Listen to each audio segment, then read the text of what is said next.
welcome you all to the Center for the Philosophy of Science annual lecture series. And you might have already discerned that I'm not Edouard Machery, but I am Sandra Mitchell, a professor in the Department of History and Philosophy of Science. And I will be hosting the lecture as our fearless leader, Edouard, is off giving a talk himself somewhere else. So before I introduce the speaker, let me remind everyone that we will have time for a discussion after the talk. And if you have a question, just type your name, not the question, just your name in the Q&A button on the bottom of your screen. Click on that, just type your name, and you will be transported virtually into the panel space and be able to ask your question directly to our speaker at that time. So now it is my great pleasure to welcome Carole Lee to our lecture series. Professor Lee is currently an associate professor in the Department of Philosophy at the University of Washington. She got her PhD from University of Michigan after completing her BA at Wellesley College. In addition to the philosophy department at UW, she is also an affiliate of the eScience Institute, the Center for Studies in Demography and Ecology, and the Center for Statistics and the Social Sciences at University of Washington. Common confusion in my brain. And from just from that alone, you can tell that Professor Lee is a paragon of interdisciplinarity. She studies knowledge production, knowledge communication, and knowledge evaluation. She is well known for her extremely important analysis of peer review in science, in her widely cited collaborative paper, Bias in Peer Review, that was published in 2013 in the Journal of the American Society for Information Science and Technology. But her interests go widely beyond that. It includes issues of gender, race, and ethnicity inequalities. And those interests have led her to examine grant review reliability, assignment of credit in science, funding models in science, and implicit bias, among other things. Her philosophical approaches have real-world impact. Just to mention some of her publications, she is the author of Promoting Gender Equality in Grant Making, What Can a Funder Do? In 2019, a dispositional account of aversive racism in 2018, Collective Implicit Attitudes, a stakeholder conception of implicit bias in 2018, and Revisiting Current Causes of Women's Underrepresentation in Science in 2016. So we are not the only ones who celebrate the value of Professor Lee's research, as she has had a seamless series of grants from the NSF, from the NIH, and other important funding bodies. So the best part is getting to hear from her ourselves. So I would like to turn the lecture over to Professor Carole Lee, who will talk to us about institutional racism in science, Black-white disparities in NIH grant review. Take it away, Carole. Thank you, Sandy. You promised that would be short, and it was not. So now I am feeling a little bit embarrassed. But thank you for the generous introduction.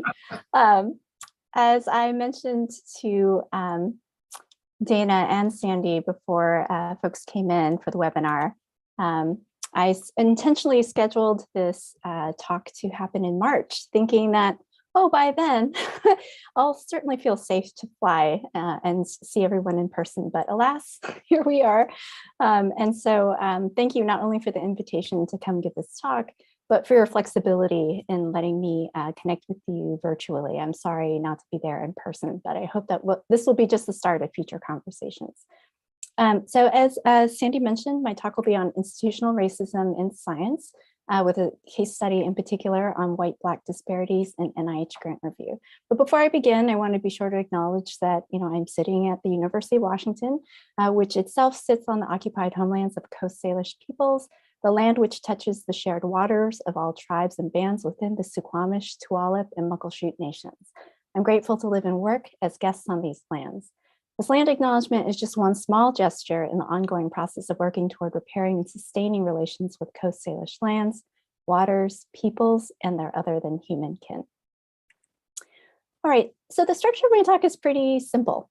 So in the first part of the talk, I'll discuss democratizing theories of science and the challenge of institutional racism. I'll then move on to the case study that I'll focus primarily on today of institutional racism at the National Institutes of Health. And I'll be referring to that organization just as NIH as we move on. And then finally, I'll evaluate alternative funding models to think a little bit about what their strengths and weaknesses are and how well they may or may not help address the problem of institutional racism. So I want to start by talking about democratizing theories of science, because I think a lot of these views have at their center this basic idea that if we can democratize the process of scientific deliberation and debate and use shared agreed upon standards of excellence, this can somehow allow us to evaluate claims, scientific claims and authority in ways that protect against problematic forms of social bias.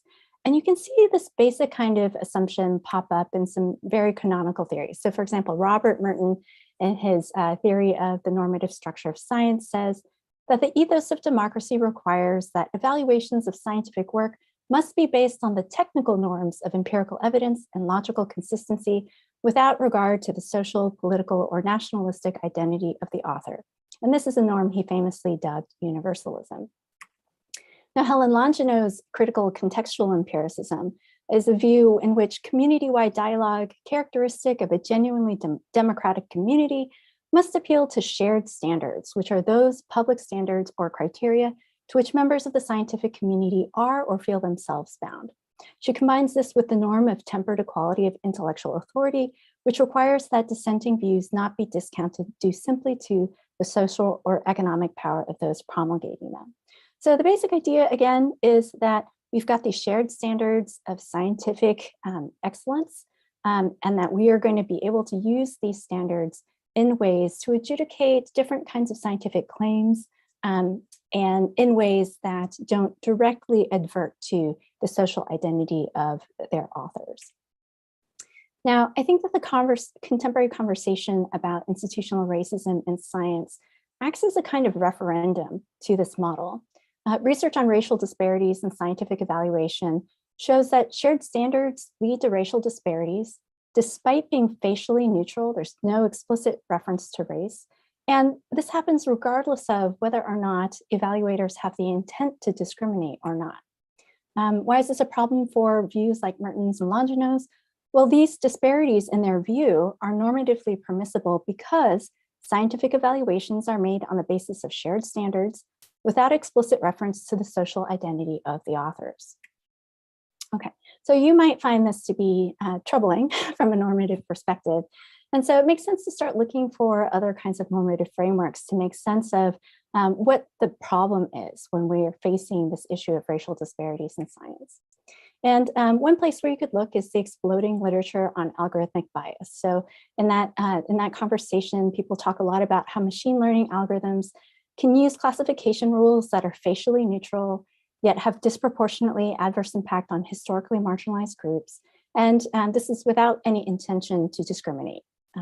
So for example, using zip codes to decide whether to fund a bank loan could unintentionally function as a kind of redlining practice, since zip codes are highly segregated by race. Now, it's really interesting to look at some of the early work in this area because they actually appeal to concepts from anti-discrimination law. So in particular, the disparate impact doctrine in Title VII of the Civil Rights Act of 1964 holds employers liable in cases where policies or practices are facially neutral, yet have a disproportionately adverse impact on protected classes, irrespective of intent or motive to discriminate. And here, protected classes include race, gender, religion, national origin, citizenship, age, pregnancy, familial status, disability status, veteran status, and genetics. Now, 3 years after the passage of the Civil Rights Act of 1964, Kwame Ture and Charles Hamilton published their seminal book on Black Power, The Politics of Liberation in America. And in that book, they coined this notion that we've heard a lot in the last couple of years, institutional racism. They say that institutional racism originates in the operation of established and respected forces in the society through institutional policies and procedures that systematically disadvantage and subordinate Blacks. Institutional racism, on their view, does not require conscious oppression. Indifference, inertia, and lack of courage on the part of white masses, as well as petty officials, is sufficient. Now, in the wake of the Black Lives Matter movement and the disproportionately deadly impact of COVID on communities of color, especially Black and Latinx communities, researchers have called for an end to institutional racism in science. And to give you a feel for how much conversation there has been about this, I just want to give you a few examples. So the first is a letter that was published in Science. It was signed by more than 10,000 scientists, calling for an end to systemic and institutional racism in scientific education, and mentioned as well the need to end institutional racism in scientific funding. The second example is a paper published by Aletha Maybank and her colleagues. Aletha Maybank is the Executive Vice President of the American Medical Association and the Chief Health Equity Officer at the same organization. They published a paper that found that the prestigious journals in medicine publish an abysmally low percentage of papers that even mention the word racism. This paper got a lot of visibility and was covered in the New York Times. And then finally, of course, there's been a lot of conversation about institutional racism and funding. So I've cited here a paper that was put together or headed by Kelly Stevens and Omolola Eniola Adavesco. The letter was called Fund Black Scientists. It was published in Cell, and it directly called for NIH to end institutional racism in their organization. So you might be wondering, why do these letters, both having to do with institutional racism in science education and in funding, talk in particular about funding in NIH? Well, NIH is the largest public funder of biomedical research in the world. And R01 grants in particular are NIH's oldest and most widely used grant mechanism. We learned 11 years ago in Donna Ginther's report that NIH R01 grant award rates for Black PIs is only 55% that of white researchers. And in what follows, I'll describe these researchers as principal investigators or PIs. This is the term that NIH uses to refer to the researchers who are applying for grant money. Now, since Ginther's report 11 years ago, we've learned more about how policies, practices, and systems contribute to these unequal funding rates. So what you see here is a figure demonstrating all the different centers and institutes at NIH, and they're sorted by the award rate at that particular institute and center. And you'll see that at some institutes and centers, the award rate is quite low. So at the very left end, you'll see that Minority Health and Health Disparities only awards 9.1% of the applications. And then if you go all the way to the right end of the figure, you'll see that the I Institute funds 26.9% of their applications. So one thing that NIH has discovered is that Black PIs disproportionately apply to centers and institutes that have lower award rates. I've indicated which centers and institutes have disproportionately higher Black PIs with the Black triangles. You'll see that there's 6 of them there. The 5 on the left are centers and institutes whose funding rates fall below the NIH average. So part of the reason why Black PIs are not funded at the same rates is because they're applying to more competitive institutes and centers. Now you might think, oh, this isn't really a problem of institutional racism. This is just that Black PIs are applying to these more competitive centers and institutes. But I don't think I think that's too quick a story. If you take a look at the leftmost center and institute, this is Minority Health and Health Disparities. It has the highest representation of Black PIs of all the institutes and centers, the lowest funding rate of all the institutes and centers, and the lowest total amount of appropriated funds. So the amount of money that they give out is less than 1% of the total funding for all the institutes and centers at NIH. Now, we also know that part of the disparity in funding can be attributed to differences in the bibliometric features of the biosketches that PIs submit when they're applying for grants. So what you see here is a figure from a paper that Donna Ginther published a few years ago, showing that new and experienced Black PIs report having fewer publications, which have fewer total field-adjusted citations when compared to their white colleagues. So for both new and experienced colleagues. And so part of what the study found is that part of the disparity in funding rates can be attributed to these kinds of disparities in other parts of science's ecosystem. Now, our project picks up on this conversation. Before I get started describing the project, I want to be sure to just introduce my collaborators. So we had two teams, one from the University of Washington and one for the Center for Scientific Review at NIH. The Center for Scientific Review is the part of the organization that's responsible for facilitating and organizing the vast majority of peer review for the NIH proposals. At the University of Washington, I worked with Elena Arosheva, who's a professor at the Center for Statistics and Social Sciences, as well as the Departments of Statistics and Social Work, and Sheridan Grant, who just finished his PhD in the Department of Statistics. At the Center for Scientific Review, we worked with Richard Nakamura, who's the now retired former director of the Center for Scientific Review, Mark Lindner, who's the director of the Office of Planning, Analysis, and Evaluation at CSR, and Mei-Ching Chen, who's the informatics team lead and data scientist at CSR. I should be sure to disclose conflicts of interest in funding. So clearly Nakamura, Lindner, and Chen worked at NIH. The UW team worked under a couple of NIH contracts, as well as an NSF grant. And the views expressed are those of the authors and not necessarily those of CSR, NIH, HHS, which is the parent organization for NIH, or NSF.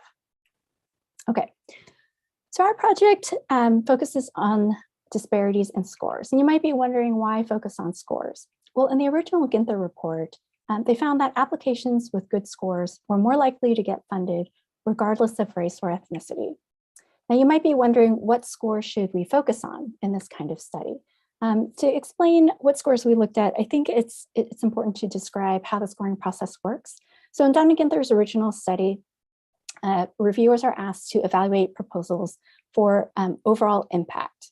In 2009, NIH introduced the enhanced peer review process, which additionally asked reviewers to score proposals for specific criteria, in particular the significance of the proposal, the investigators proposing the work, the innovation of the work, the approach of the work, and the environment for completing the work.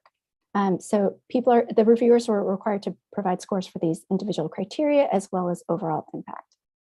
And the rationale for this change in the review process was to create more transparency and provide more information to applicants. Okay, so in the first phase of peer review, reviewers are asked to provide all of these scores in a round that's called preliminary scoring. For each proposal, the overall impact scores are averaged. Each proposal has on average about 3 reviewers. So you average the scores. And then those scores determine which proposals make it to the next phase of the peer review process. About 55% of applications make it to that next phase. The next phase is sort of the panel conversation, or which is described as the scientific review group meeting at NIH. This is a place where reviewers come together in a room to discuss a whole lot of proposals to try to group source like different ideas and perspectives on the proposals, and hopefully come to a little bit better consensus on the quality of the work proposed. Now, at that scientific review group meeting, reviewers are again asked to provide an overall impact score. And if their overall impact score here deviates from the one that they provided in the preliminary round of scoring, then they're asked to update their scores for significance, investigator, and innovation, approach, and environment. Now, at this stage, the overall impact scores are again aggregated so that you create a ranking of proposals. And that information is passed along to the institutes and centers, who ultimately make the decision about whether to fund or not fund a proposal. Now, this is a big process, and you might be wondering, where should we focus our attention in evaluating disparities in scores? Well, in work by Hoppe and al., they found that the decision point that makes the largest single contribution to the funding gap is the selection of applications for discussion at the scientific review group meeting. So it's these preliminary scores that are the source of the largest disparity in the process. And that's the part of the process that our project focuses on. So our study focuses on 3 questions. The first question is whether or not funding disparities persist. And the reason why we had to answer this question is because, as I mentioned before, the data that we have is from years after the enhanced peer review process was started at NIH. And we wanted to be sure that the introduction of this new scoring system didn't change the funding disparities. The second question was actually our hypothesis. So we wanted to know whether Black-white disparities in preliminary overall impact scores could be explained by disparities in how reviewers weigh criterion scores when deriving their overall impact scores. Now, the motivation for this hypothesis was the recognition of research in psychology demonstrating that when evaluators are given multiple criteria and asked to arrive at an overall assessment of a candidate, evaluators will weigh whatever criterion gives preference to an individual belonging to a preferred social category. So for example, if you're trying to hire for a construction manager job and you need to assess your applicants based on both education and experience, let's imagine you have a CV that is identical, but with a male name at the top versus a female name. And in this CV, the individual has great education, but not as much work experience. When the CV is the male CV, then evaluators will give priority to education over experience, which makes that candidate look more hireable compared to the female candidate, where the experience will be weighed more than the education. Now, why did we think that this was relevant for NIH peer review? Well, if you look in the instructions for NIH peer review, they indicate that there's not going to be an algorithm for weighing how to put the criterion scores together to arrive at an overall impact score. So they say that reviewers should weigh the criteria as they see fit. And they say that a proposal need not be strong for all criteria in order to be deemed strong in overall impact. Now, to evaluate this question, we use an interaction model. And since it's standard to first fit a main effects model when using an interaction model, we also evaluate the question of whether disparities in preliminary overall impact scores could be explained by differences in preliminary criterion scores. The data we used are R01 applications submitted by Black and white PIs in fiscal years 2014 to 2016.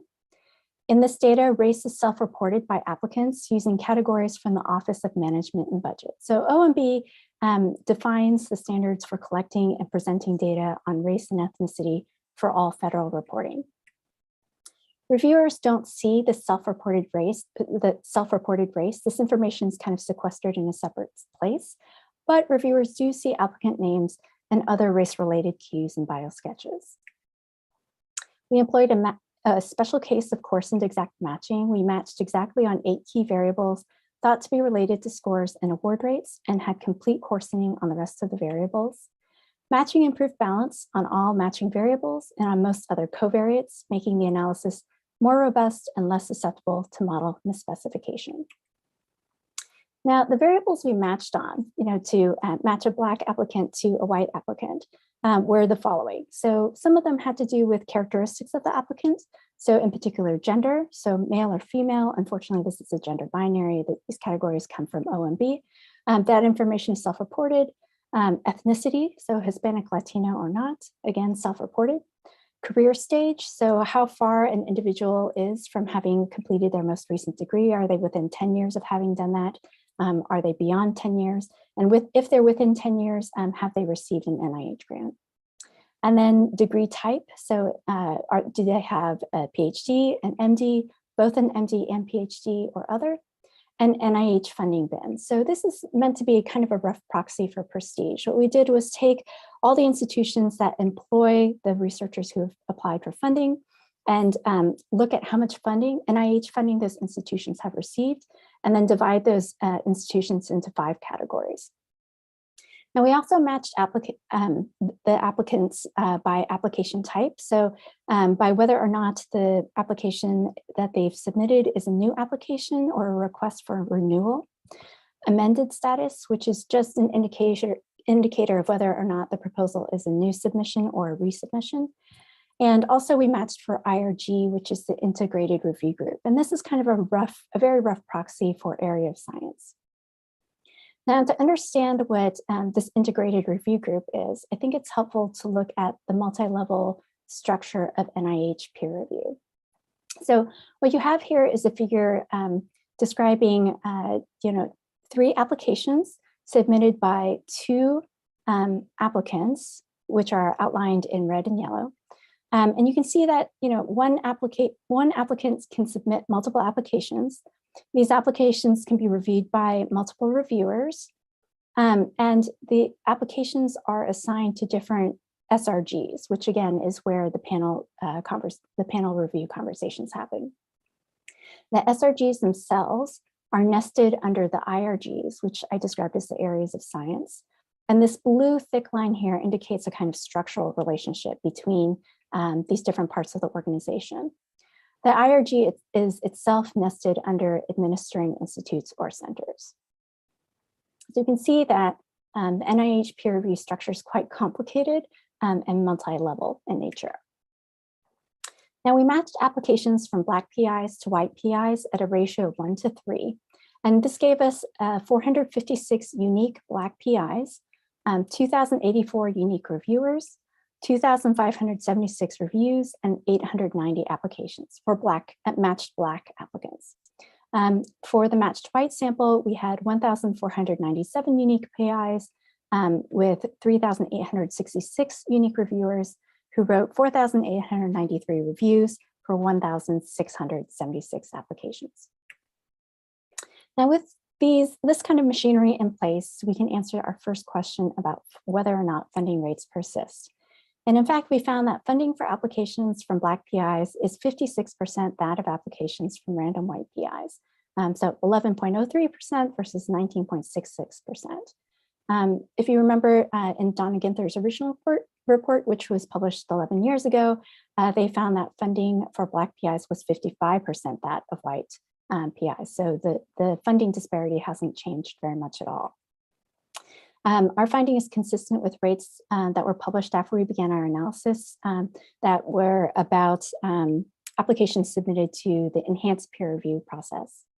One thing that we did also was to compare funding rates for matched Black PIs versus matched white PIs.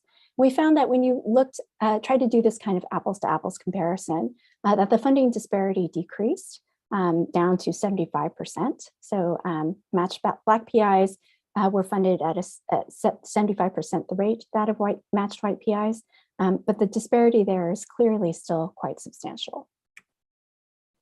Now, for the multi-level modeling of review scores, we relied on the NIH review structure. And here, rectangles in the figure are specified as fixed effects, and ellipses are specified as random effects. The mixed effects model says, let Y be the preliminary overall impact score for the ith review of the jth application from the kth PI reviewed by the lth reviewer and the mth SRG. And the key variables here, of course, are the race indicator variable, the vector of model-specific control variables. I'll walk you through those as we discuss the models in a little bit. Random intercepts for PI, reviewer, and SRG, the within application review error term, plus the usual normality and independence assumptions on the error terms. Now, we had 4 different models. And what this table shows is the racial disparity in preliminary overall impact scores as a function of different sets of control variables or covariates.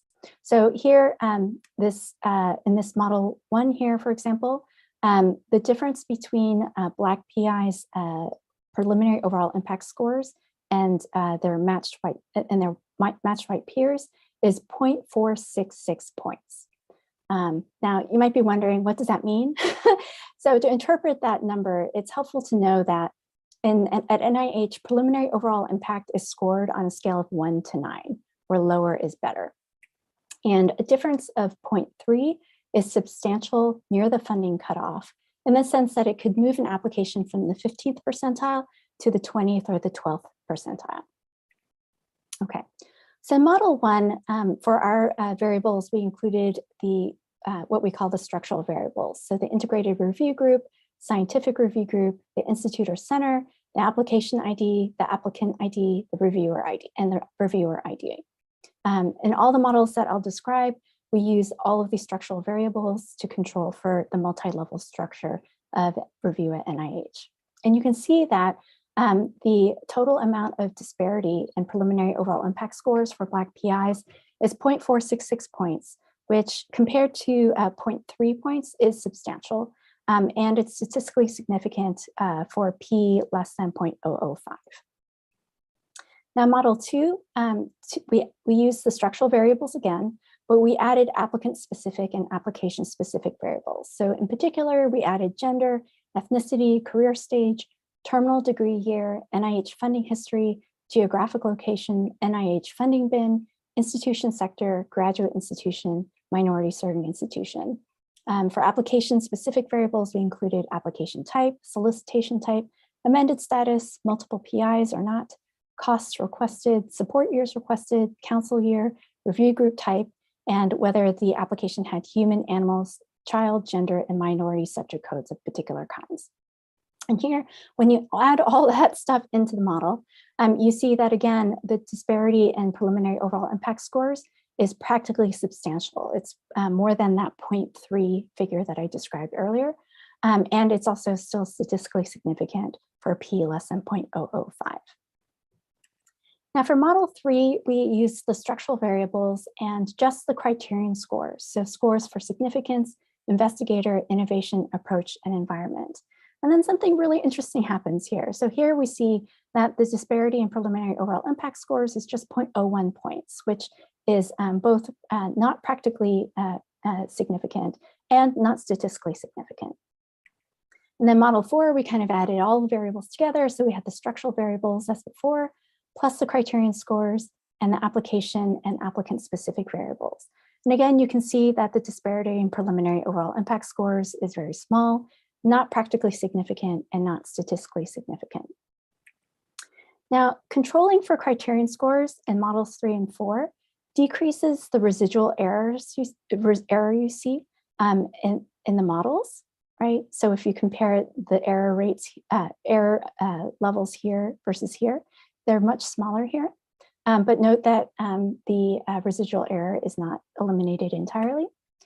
And so on the whole, if you look at the way in which the disparities decreased or were almost eliminated once we added criterion scores, and the way in which the error decreased when we added criterion scores, this tells us that disparities in preliminary criterion scores account for disparities in preliminary overall impact scores.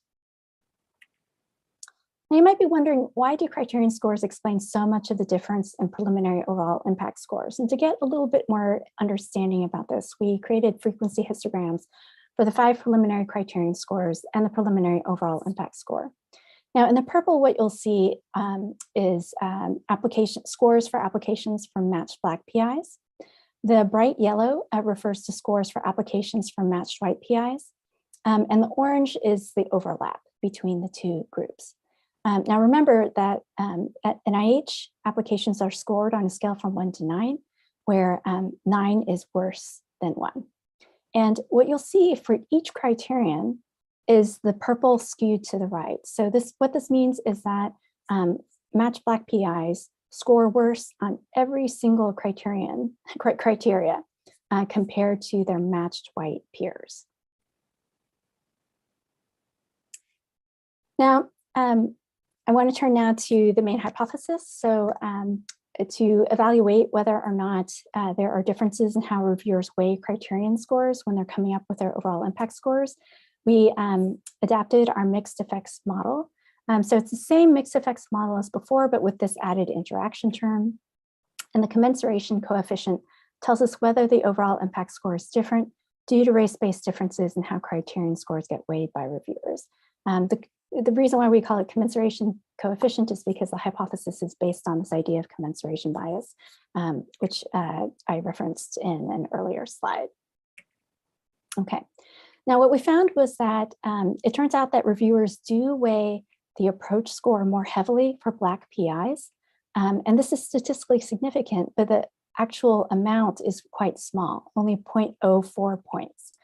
Again, remember that 0.3 points is considered practically significant.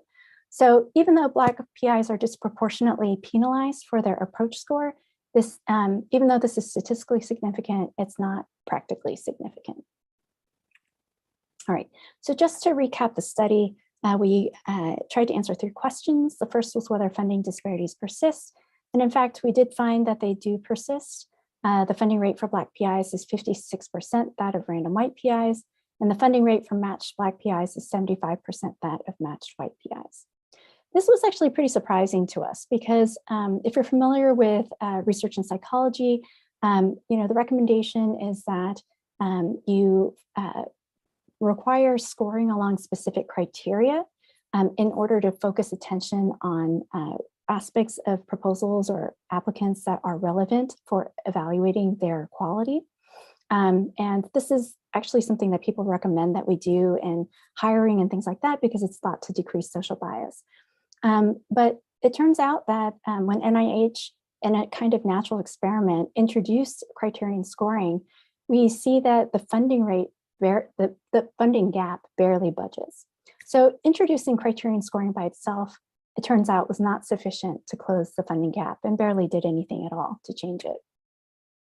And so folks in medicine have taken this kind of result to suggest that, given the discrepancy in funding for Black applicants, and given that it persists after nearly 10 years of focused effort on the part of NIH, the a priori hypothesis that structural racism has somehow failed to penetrate our peer review systems is no longer tenable. So this is something that Kaffoy Juriza has articulated in a piece published by Cell. And he has worked a long time trying to figure out, how NIH could shift its peer review practices and its funding models in order to increase the rate with which Black PIs are funded. Okay, second question, can disparities in preliminary overall impact scores be explained by differences in how preliminary criterion scores are weighed? This is practically negligible. And it's a moment of philosophical humility and an example of how empirical evidence can discipline the theoretically driven researcher.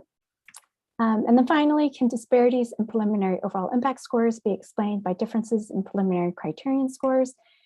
It turns out that disparities in preliminary criterion scores fully account for disparities in preliminary overall impact scores. There are racial disparities in scores for Black PIs on all 5 criteria.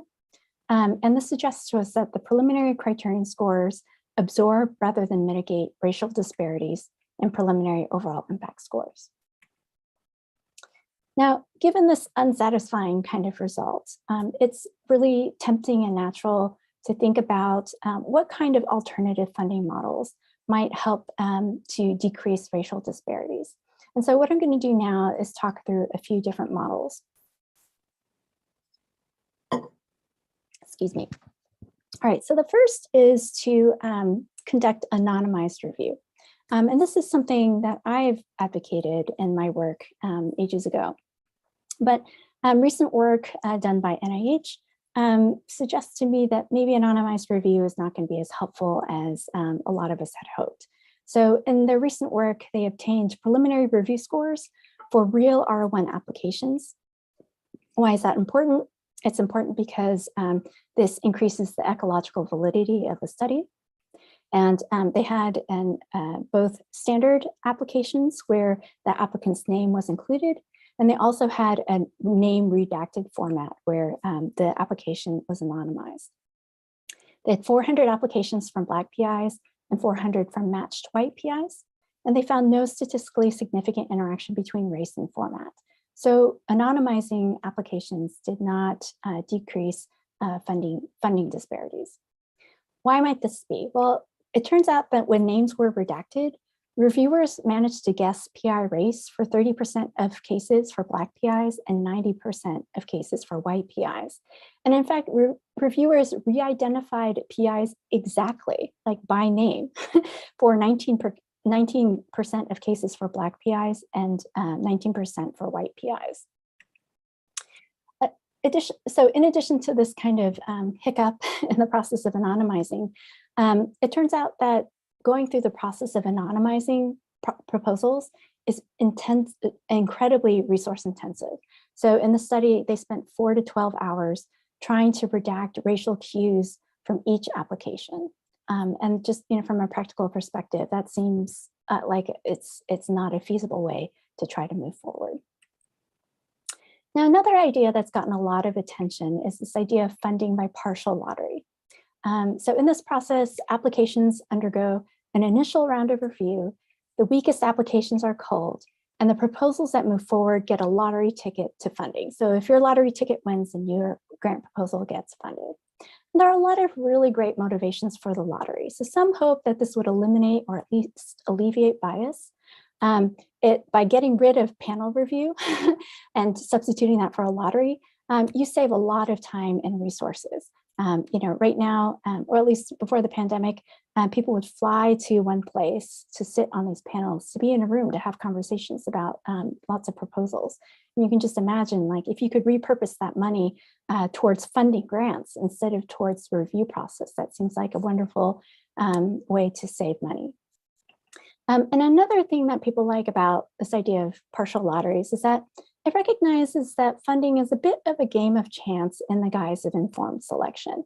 Now, what do I mean by that? To understand that, I think it's helpful to look at, it'd be helpful to take a look at this figure. So these come from a paper that I wrote with Elena Arosheva and Patricia Martinkova. Take a look at the right side figure.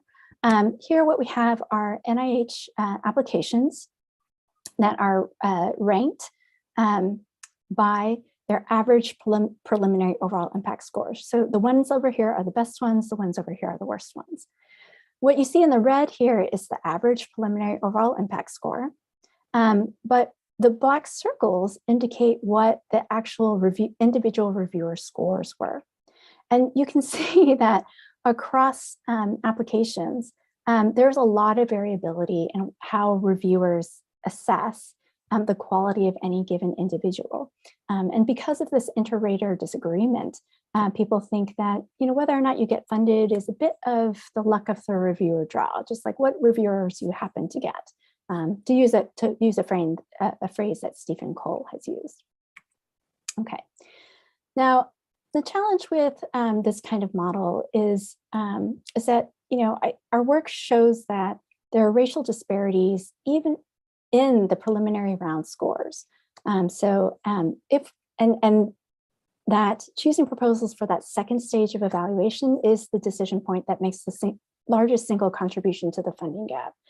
So if we were to do a partial lottery where we use a first round of peer review to cull proposals, given the nature of our work, we would expect that we would build in a lot of racial disparity through that first step of peer review. So because racial disparities are present at those earliest stages of peer review, partial lotteries will likely perpetuate funding disparities. This is a point that we make, Sheridan Grant, Elena Arosheva, and I make in a letter to The Lancet.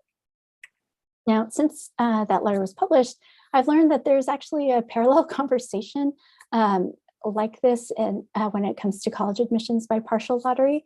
So some people propose that we use SAT scores as a threshold for determining which applicants receive a lottery ticket for admission to university. And researchers have found that this kind of process would build racial disparity into the process because, of course, there are racial disparities in SAT scores. It only slightly decreases racial disparities in acceptance rates, and it leads to a severe drop in the mean or average test scores for the selected applicants. Okay. Now, another kind of funding proposal that's gotten a lot of visibility is this idea of funding by PQRST. It's something that was proposed by Ioannidis and Corey.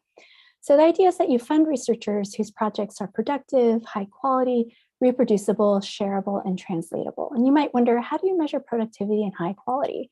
Well, they suggest that we could use metrics like high publication productivity for previously funded projects, as well as having top cited papers. Now, why is this problematic? Well, remember Ginther and al.'s paper demonstrating that for new and experienced Black PIs, they report fewer publications and report having fewer field-adjusted citations for their papers. And so if we were to use a model like the one proposed by Ioannidis and Corey, then this would result in disparate funding outcomes due to previous inequities in science's reward system. So here, we wouldn't improve institutional racism at NIH. Why is that? Because we would be tying funding to institutional racism and other areas of science. So it's because of systemic racism that we can't fix the institutional racism at NIH. So I guess an intermediate lesson I want to draw from this conversation about anonymized review, partial lotteries, and the BQRST model is that we should continuously evaluate any grant award process, real or hypothetical, with new findings about institutional racism and science's interwoven reward systems. It's just, this is not an area where we can go a priori to decide what is going to be the best approach. We really have to go from the ground up to understand how the structure of evaluation works and where the bottlenecks are. So you might be wondering, are there other alternatives that look more promising or that people are exploring? And I want to be sure to leave you with some positive perspectives. So one approach is to revise our conceptualizations of what counts as excellence. And to give you a sense of how this strategy works, I want to bring us back to the disparate impact doctrine in Title VII of the Civil Rights Act. So remember that in this doctrine, employers are liable in cases where policies or practices are facially neutral, but disproportionately impact protected classes, regardless of intent to discriminate. And in this law, if an employer gets accused of using practices that create a disparate impact on protected classes, those employers, as defendants, may demonstrate that the challenged practice is job-related for the position in question and consistent with business necessity. However, if the defendant makes a successful showing to that effect, the plaintiff may still win by showing that the employer could have used an alternative employment practice with less discriminatory results. So coming back to the case of grant review, the question becomes, are there alternative ways of conceptualizing excellence and evaluating scientific proposals and ideas that lead to less discriminatory results? This is kind of the theme that is emerging in conversations about these issues. So the Research on Research Institute is a consortium of federal research funding agencies across the world, as well as research centers. They issued a report recently which concluded that the excellence regime reproduces inequalities in the research ecosystem and emphasized the importance of understanding sort of the social and political origins for the specific notions of excellence that we use today. Some people have tried to revise conceptualizations of excellence by adding new concepts. So for example, after the publication of our study on NIH peer review, a group of women in biomedical engineering organized together into a coalition to publish that piece on Fund Black Scientists that was published in Cell. And one of the things that they say in that piece was that we should, or that NIH should, have a criterion that that evaluates applications for the diversity of the collaborative teams that are going to be doing the work. And one of the things I think is really interesting about this proposal is that it helps to address an issue that others have pointed out in other areas of science. So for example, Erica Warner at Harvard Medical School found that within institution co-author networks, were smaller for underrepresented minority faculty at Harvard Medical School. Why is that important? Well, she also found in that study that having a larger co-author network at your home institution predicted whether or not you would be promoted from instructor to assistant professor, and then again from assistant professor to associate professor. And so requiring or encouraging diversity of teams would definitely help with this other problem in the science ecosystem. Now, another area in which people are conceptualizing what it means to do excellent work are these conversations about community engaged scholarship. So community engaged scholarship is research where scholars work with specific communities to formulate questions of mutual interest, identify methods that they think would be appropriate. And then once the research is done, the scholars try to publish that work, typically in places where community members can get access to it. Because a lot of academic work is hidden behind paywalls, oftentimes people try to publish their work in more public venues like media or other kinds of places that aren't considered sort of traditional forms of scholarly communication. Now, you can imagine that community engaged scholarship, because it involves a lot of collaboration at multiple stages between scholars and the individual and the particular communities, that this work is much more time consuming, and the product, the intellectual product that gets created looks a bit different from, you know, a journal publication, right? Because it's shared through a means that prioritizes accessibility over prestige of venue. All right, now why might we think that revising conceptions of excellence might work to decrease disparities? Well, there's some work having to do with gender disparities that might give you some hope. So for example, in some work that I did with the Doris Duke Charitable Foundation, they were able to close the funding gap for their prestigious Clinical Scientist Development Fund by making some subtle changes to the criteria that they used in their calls for proposals. So instead of talking in terms of an applicant's leadership potential, they talked instead in terms of promise to make significant contributions. Instead of importance, they talked about influence. Instead of innovation, they talked about originality. And instead of creativity, they talked about inventiveness. And all of these shifts were meant to try to move towards less gendered language. And in this natural experiment where they made these changes, they were able to close the funding gap.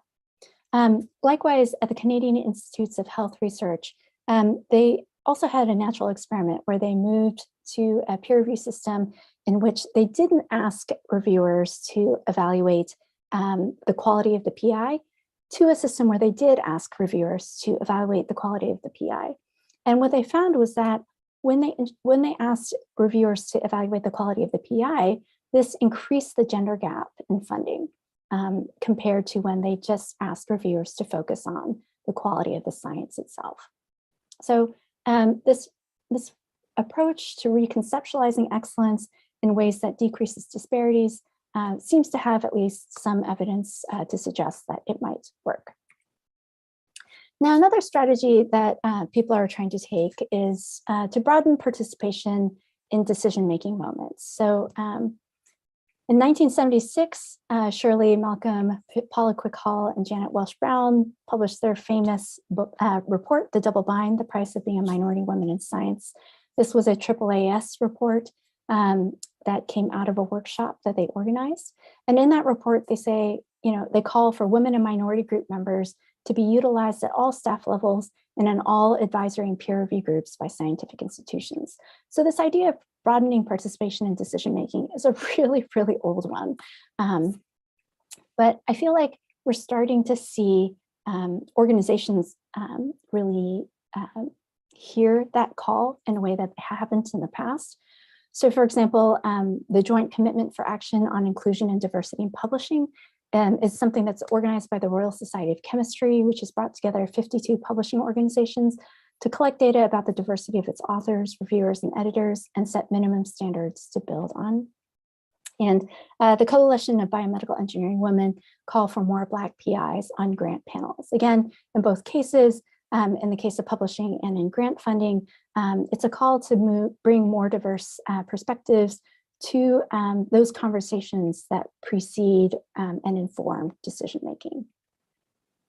All right, so what conclusions do I hope that you'll take away from this talk? The first is that the first point that I hope you'll take away is that our currently shared standards of excellence perpetuate institutional racism.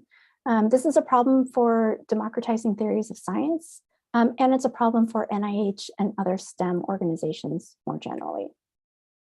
The other point that I hope you'll take away is that alternative grant models may unintentionally perpetuate disparities. They might have the best of intentions, but in order to really get a better sense of whether or not a model will actually improve funding gaps or publishing gaps, then we need to really ground our proposals in empirical research that gives us a better understanding of where the bottlenecks are and what the structure of evaluation is. And finally, I hope you take away that there are some other approaches that people are trying to take on now that look like they might be more promising. The first is to revise conceptualizations of excellence. And the second is to broaden participation in decision-making processes. Thank you.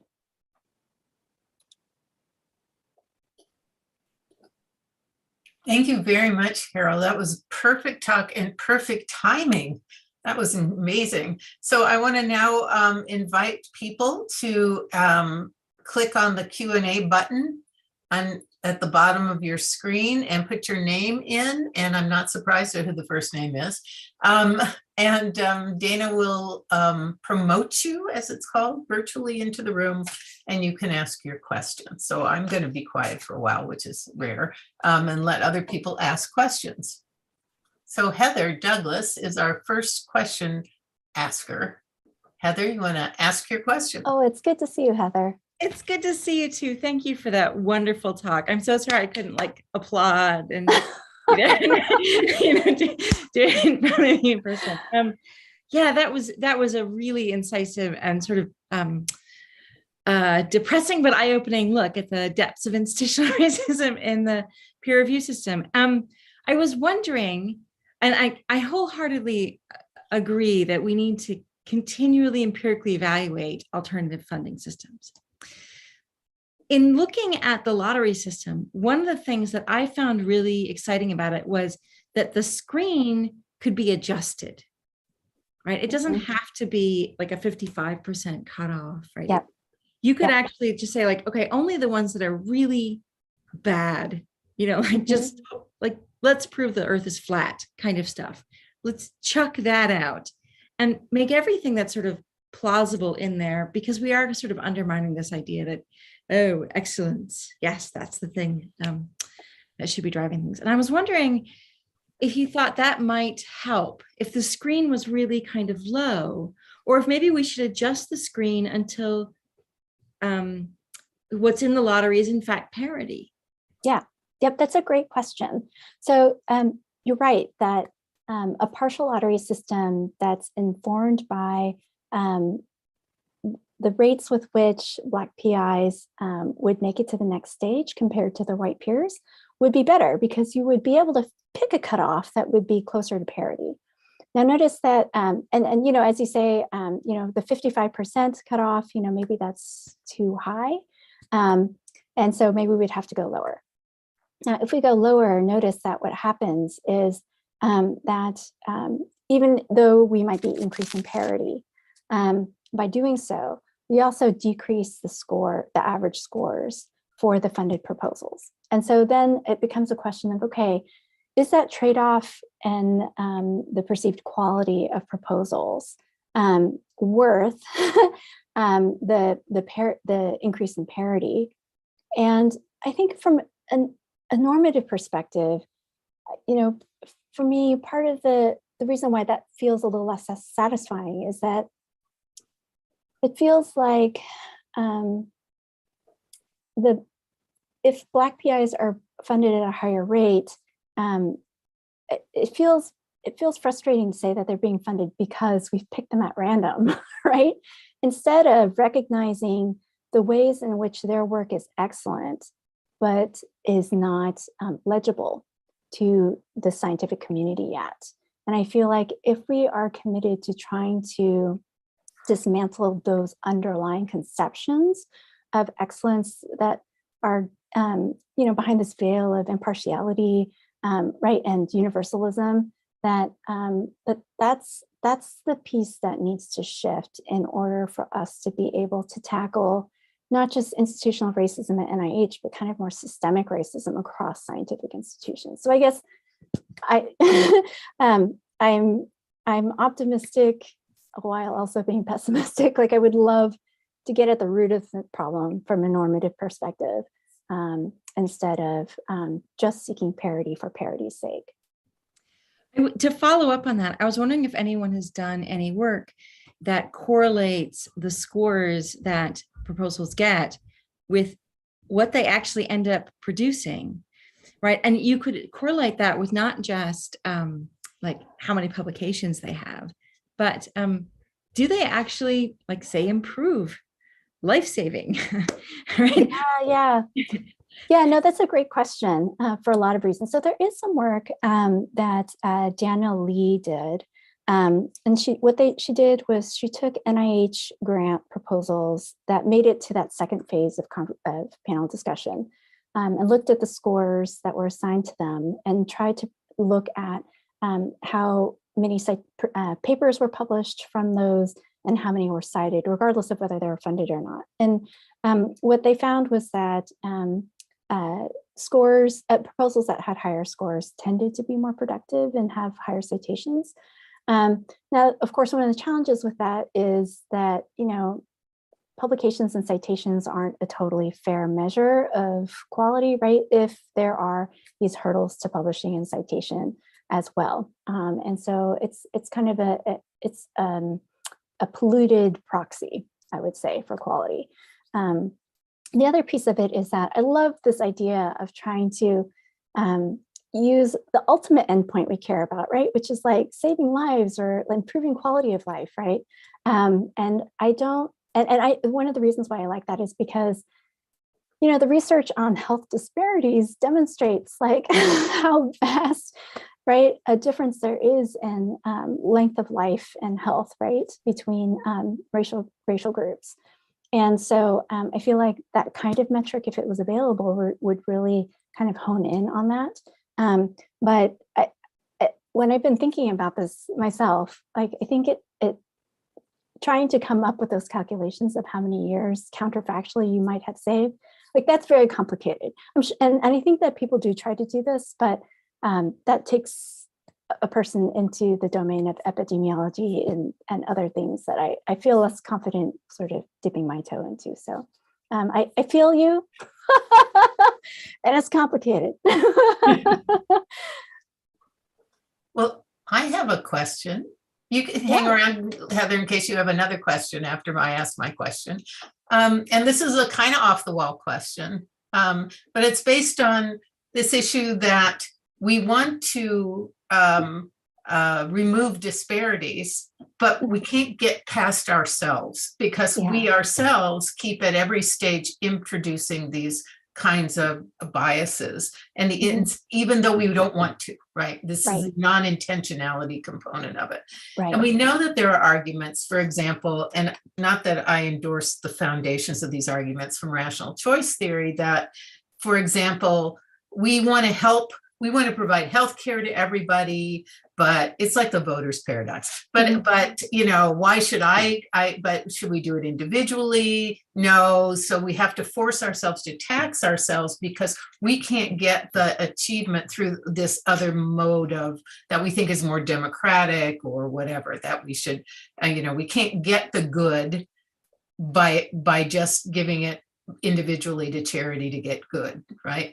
And then if you say, well, we should contribute, and then you have the free rider problems and all these things, right? Mm-hmm. And again, granted, it's in this frame that I'm not sure I'm in love with, but it's still the case that the solution to those problems seem to be that we should tax ourselves. We should do something we think is less democratic in a way in order to achieve the kinds of goods we can't get through these other kinds of processes, because it's irrational for us to do that. We can't bring ourselves to do it. I mean, I'm thinking of this as a kind of correlate. We want to do these things, but we can't get over our bias. And so there's nothing we can do to get over our bias. It's always going to just be pushing against getting the goals we want. So let's just tax ourselves, which in this context would be quotas. Yeah. So why don't we do that? Yeah. No, it's a really great question. And I have kind of conflicting reactions. So the first is, I want to mention again, Dr. Druz's piece in Cell.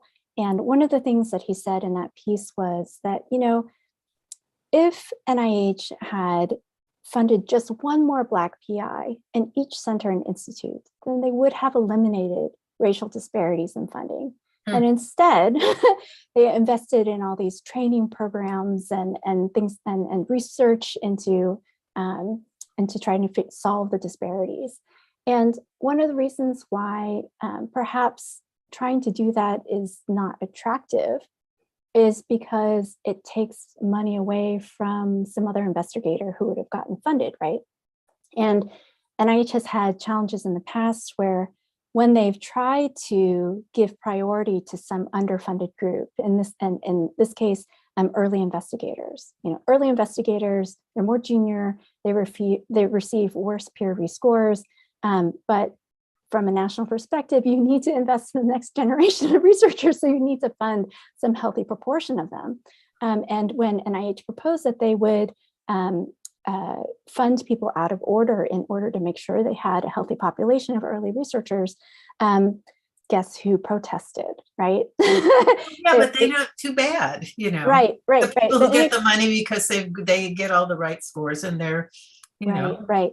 And so in any case, it turned out that as a system or institution, the NIH walked back that proposal. Wow. And so if you were to try to propose doing something analogous for the case of race, imagine the outcry, right? But times have shifted, hopefully. And so one of the things that has come out of NIH's recent launch of their Unite program, which is meant to try to address, institutional racism there.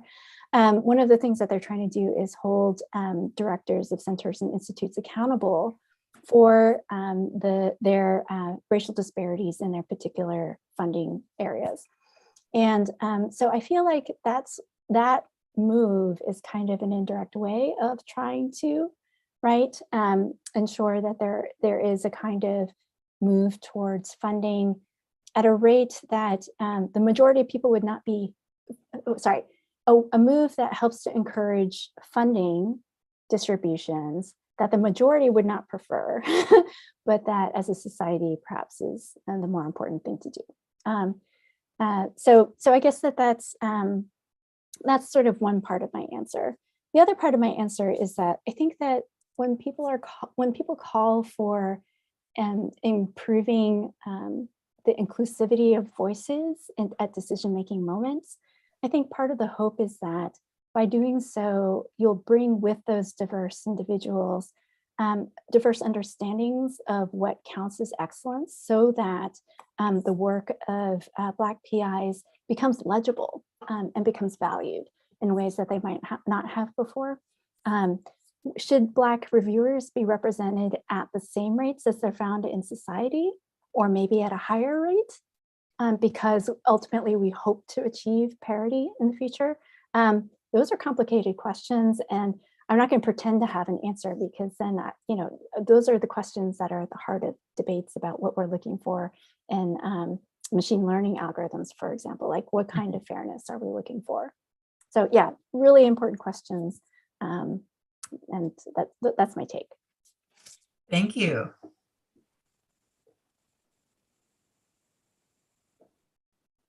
Are there other questions out there? You were so convincing. Everybody's just, yeah, I've given that this was talk right. before, and I think sometimes Everything. people are afraid to ask questions because they don't want to appear racist. and like, because there are grad students also in the audience. That's true. I want to say that if you have questions kind of about like the process of the work or other things that like we could have talked about if I was there in person and talking informally, but you know, you'd like to be able to talk about now, like I'd be happy to. Something happened, and I'm really thrilled to be able to Manuela to ask a question. Excellent. You take it away, Manuela. Thank you. Hi, Carole. Nice to see you. It's good to see you again. Good to see you too. So I had a question, and I'm going to go back to the partial lottery argument, because it seems to me that you really don't have a quarrel with the partial lottery, but with the criteria to evaluate the proposals on the first stage. So the first screening stage, right? Yeah.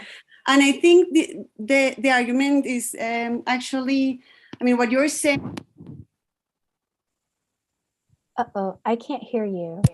You just cut out. Oh, there you go. Okay, great. Okay.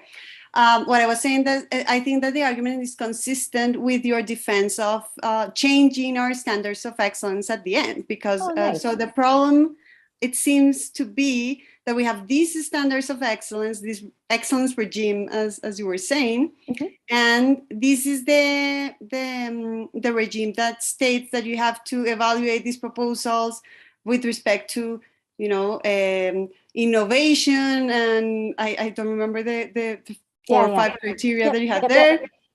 And then the reviewers just individually assess the proposals with regard to each of these criteria. And that's, you know, like framing the excellence regime in a way that is, you know, filtering some proposals that are also discriminating against Black PIs, right? Yeah. So thanks for pushing me on this, Manuela. Sorry, go ahead. So I was thinking that if you change the excellence regime and you just develop new standards, you might be able also, I mean, I think it's coherent with also have an impartial lottery afterwards. So you just change the screening at the beginning, changing that standard of excellence, and then you do the partial lottery, and maybe you're able not only to, you know, reduce the funding gap with respect to Black PIs, but also other gaps.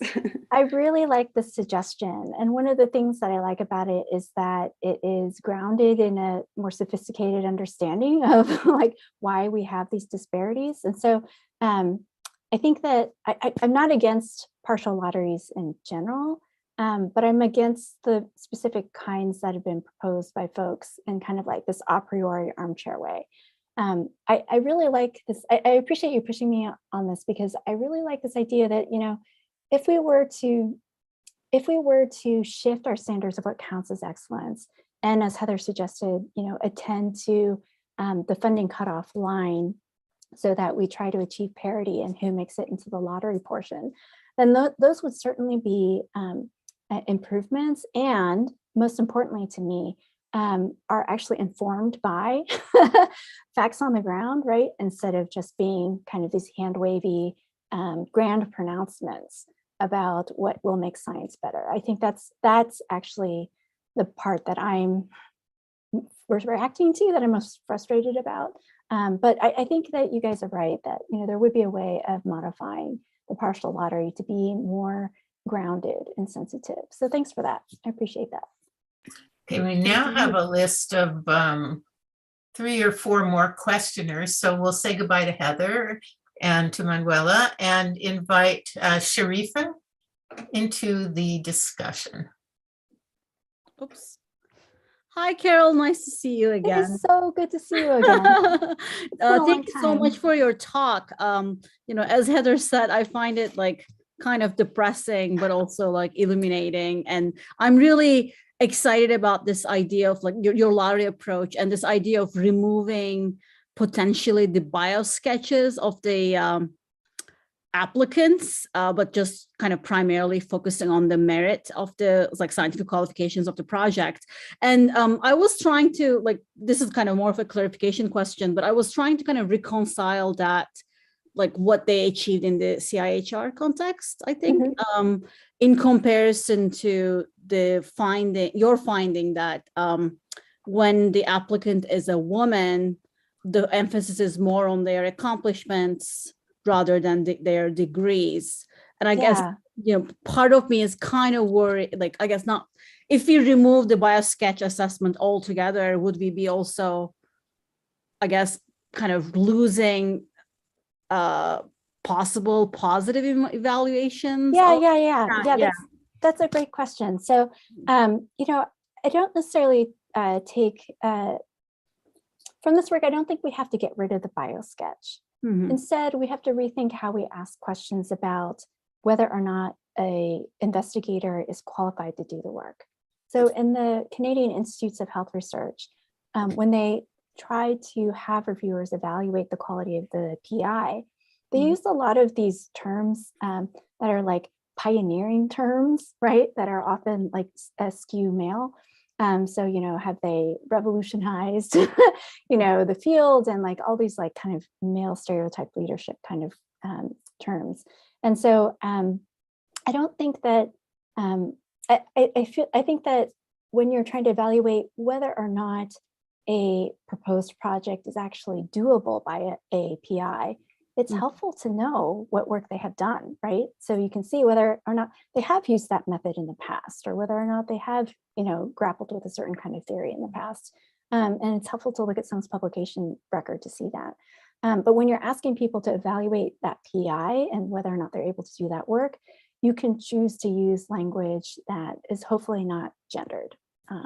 So I think that would be how I would synthesize kind of those two, the takeaways from those two studies. And I think even like in the, like some of the Canadian context, there's now a section where women can explain if there are any interruptions in their careers. I think men can do that too, whether it's like childbirth and all of those like related issues, which is, I think, maybe a positive development. At least there's some recognition that, women doing the child responsibilities, whatever might put them behind, and so on and so forth. So yeah, I think that those are all important and necessary. And I think that continued empirical work is important, right? So like, I remember seeing there was a paper, an economics paper, that found that when you added child family leave for professors, men actually disproportionately benefited from that. I was actually, I was. And there are cases like this all over the place where you have these ironic kinds of secondary impacts that you don't anticipate. NIH actually had this. They tried to create a training program for Black PIs, and they included white PIs because it was just this generic training program. And they found that it did help Black PIs in their future applications, but it disproportionately helped the white PIs more. So it's just, we need to study these things in order to create good policy.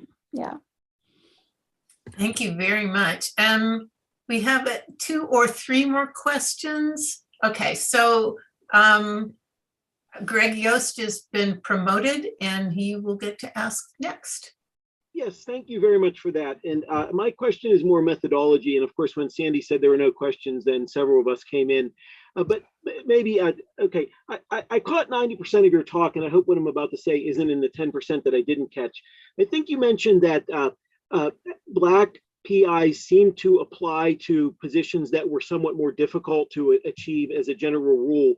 I know there's a very famous study in the University of California graduate missions about men and women.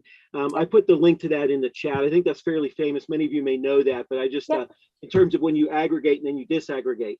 Speaking of disaggregating, I wonder if the factor in terms of Black PIs in the American university system, I wonder if a factor isn't HBCUs, historically Black colleges and universities. And I wonder if you disaggregated for that factor in your methodology.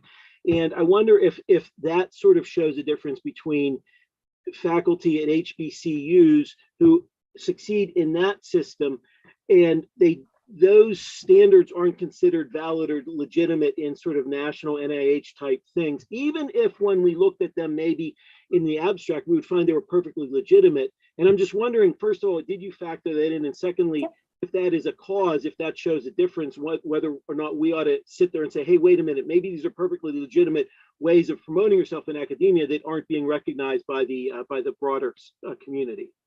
Yeah, that's a great question. And it's nice to meet you, Greg. So the short of it is that we did include minority serving institution in our as one of the variables when we controlled for applicant specific variables. And so that was something that we controlled for in our models. Surprisingly, so this was in model 2. Surprisingly, when we controlled for applicant and application specific variables, we didn't see very much of a change in the disparity in preliminary overall impact scores, which was surprising.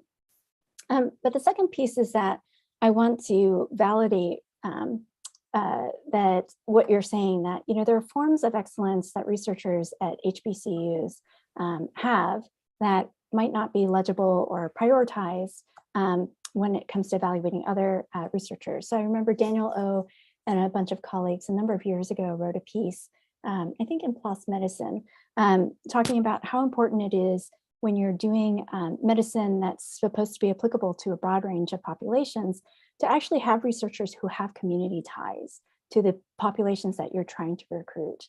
And that is one way in which some kinds of institutions have strengths that other institutions do not. And so I wanted to be sure to mention that.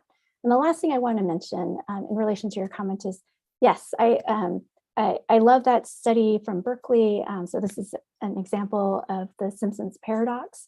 And it's precisely because of Simpson's paradox that we're very careful to model the multi-layered structure of NSF peer review so that our results are not going to shift if you change the way that you aggregate, so that our results are not going to be vulnerable to the Simpson's paradox. So great questions. Does that answer your questions? Totally, yes. Okay, great, thanks. Thanks so much, Greg. And the next question is Laura Lovett. Laura. Hi, Laura, nice to meet you. I'm not Mike Dietrich. I was just passing through the room and I heard the talk and had to listen. But my question, you might have started to have answered it, but it was about the way in which the language that you chose in terms of the Doris Duke Foundation study, kind of, if you can say something about how you selected for that language. And let me just say, I worked with a group of people at UMass who worked on issues around gender equity and diversity.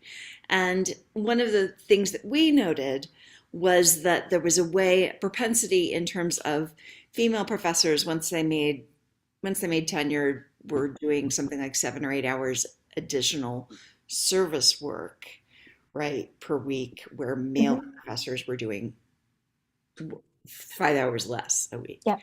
And one of the things we noted was that University of Michigan had tried to account for that by shifting the language of service to academic leadership.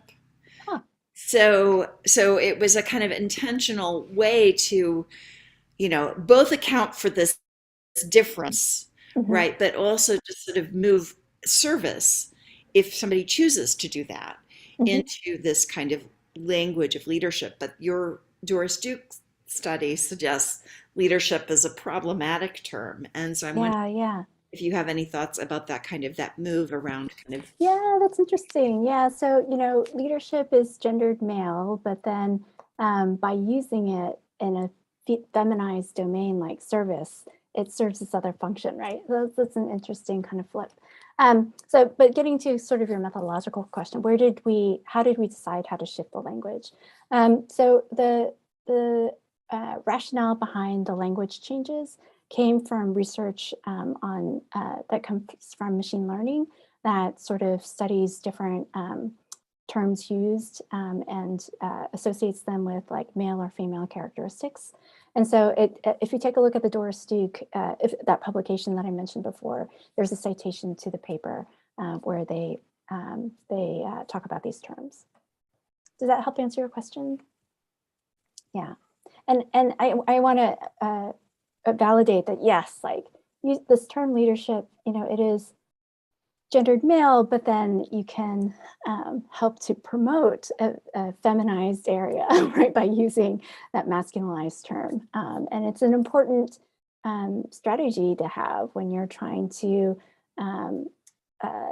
make sort of salient or legible the value of an area of work that is devalued. Yeah, so absolutely, I agree with that. Thank you, Laura. We have a question from Katie Morrow. Is your sound working, Katie? I hope so. Yes, it is. Oh, Nice good. to meet you, Katie. Okay. Hi, thanks for this talk. So I was quite surprised by your finding, the finding you reported that when the submissions were anonymized, the reviewers were still able to guess the race of the PI pretty frequently. So I was wondering if you have a sense of like why or how that was occurring in this case. And if you think this has any sort of general implications for whether anonymous reviewing or like anonymous grading is likely to be less effective than we've thought. Yeah, that's a good question. I think part of the reason why people were able to guess the race was partly because they were able to re-identify the PI exactly in a reasonably high proportion of cases. And if you're able to re-identify the PI, then it's a small step, right, to inferring the PI race. But I wonder too if there's some research in the machine learning area that tries to infer the gender of an author based on the language or the text that they've written. It turns out that women write in shorter sentences and write more clearly than men do, it turns out, or have to in order to be published in the same places.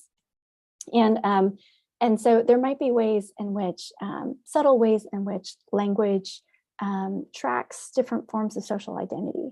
I'm not sure that people have tried to do this kind of study in the case of race.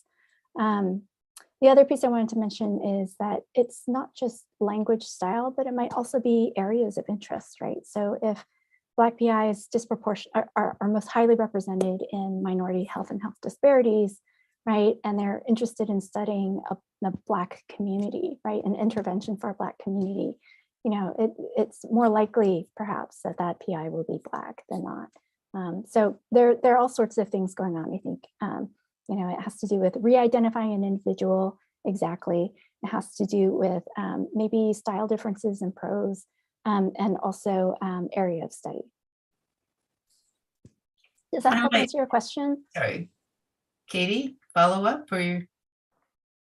Well, that was really helpful. I was sort of thinking about whether this might have sort of further implications for anonymized reviewing more generally. Yeah, it has been research done on anonymous review in chemistry journals.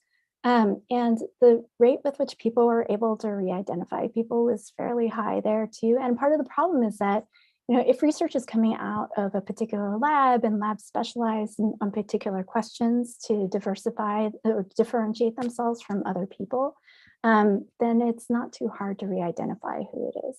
And so I think that anonymized review, the motivation is in the right place. Its heart is in the right place, but in practice, I think it's really difficult.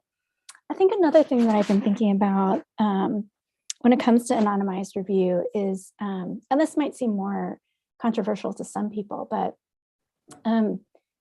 are there ways in which knowing a person's social identity might actually lend credibility to a project, right? So if someone is proposing that they do work that's centered in a particular community and deals with a certain kind of experience, does it make a difference who the identity of the PI is? I mean, it might in certain kinds of subtle ways. That's much more controversial, obviously, right? But in some ways, I feel like knowing identities, like from a kind of standpoint epistemology perspective, that is information. And so, yeah, so I don't know, my perspective on anonymous review has gotten much more muddied these days. Yeah. It does seem that, I mean, I don't know this research, but I remember, we were trying things out like scoring our letters for the job market for our students, and you can score them about how much a gendered language you're using. But as soon as you write a letter for someone in philosophy of science, it's a male letter. End of story. Right. So because all you're doing is all the science stuff gets gendered male, right? Yeah. And so it seems to me, and again, I don't know this, the people trying to do this, but it surely has to be very contextualized about how this language shifts in, or how you have this blanket thing about science being male. And then no, I certainly hope that the machine learning techniques that people are using are ones that are context sensitive in those ways. I don't see any reason why methodologically they can't account for, for example, word distance to a word in science, for example, when trying to infer gender. But not my area of expertise, so I don't want to make too strong a claim there. Well, can I ask a radically wrong question to ask? And that is that all of this is predicated on the non-intentionality of those reviewing. Has there been, and we know that the political contours of discourse have changed quite a bit recently.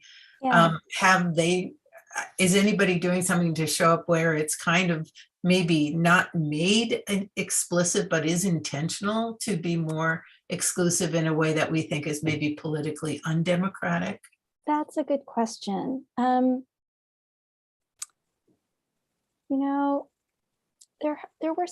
was an article in the New York Times where they interviewed a lot of scholars who were trying to publish work about racism in medicine in top journals. And a lot of their experiences seem to suggest that the editors and the reviewers were not willing to countenance explanations that had anything to do with racism. And does that count as a kind of explicit form of discrimination? I mean, maybe you might not say so, but it's certainly a form of willful ignorance, right? And Charles Mills talks about the ways in which ignorance needs to be structured in order to perpetuate these forms of inequity. And so I think even if it's not intentional, it may be a kind of willful ignorance that is problematic in other ways. We have another question. We certainly have time. Dana, you want to put Jingwei Wu is got a question? Hopefully she's coming aboard. There she is. Okay. Oh, yay. Hey, Jingwei, it's good to see you again. Hi, Carole. Yeah, it's nice to see you. And this is a fantastic talk. Maybe I've just missed it, but I'm wondering if you have checked if the same trend will hold within the, what's it called, centers and institutes? Because what I've been thinking is that because there's a there's the centers that fund minority science and minority medicine is highly competitive, and disproportionate amount of Black scientists are submitting grants to that particular center. And if they are actually scoring higher for some reason, then it seems for me to be like some sort of reasons to just increase funding in that particular research center. And we probably need more of that. Oh, absolutely. Yeah, no, the reason why I flag in that slide that the minority health and health disparities receives the lowest amount of funding is precisely because it seems like a very simple way to address this problem is to increase funding for areas in which Black scientists disproportionately apply. And in the case of that particular center, the importance of that area of work is hard to emphasize, right? So one of the things that my future work is going to focus on is kind of on the bureaucracy behind, like, how do decisions get made about how much each institute gets how much funding they get, right? Because it's those kind of administrative decisions that drives structural racism, right? And from a social epistemology perspective, that might sound like a very strange kind of project to take on, but I think I've been thinking more about the ways in which institutions are structured. And so that's one of the reasons why I'm really excited about the workshop in a couple of weeks on institutions in science. So thanks very much for organizing that. Heather, I should say. Yes. Well, I think— Does that answer your question, Jingy? Sorry. Yeah, I guess one thing I was trying to ask is that are Black scientists actually scored higher within that center than white scientists? I see. Have you? I see. Yeah. I think that in general, the funding tracks the scoring. That is the tendency. But because the funding line is set at such a competitive level, that I guess Black PIs aren't necessarily rising above that competitive level.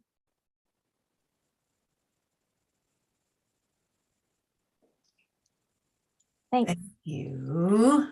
Well, I think that was a fabulous talk. And I think, you know, it's really fascinating to see that now that it's clearly established that there is systemic racism, because that was the first step. People didn't accept that for decades, right?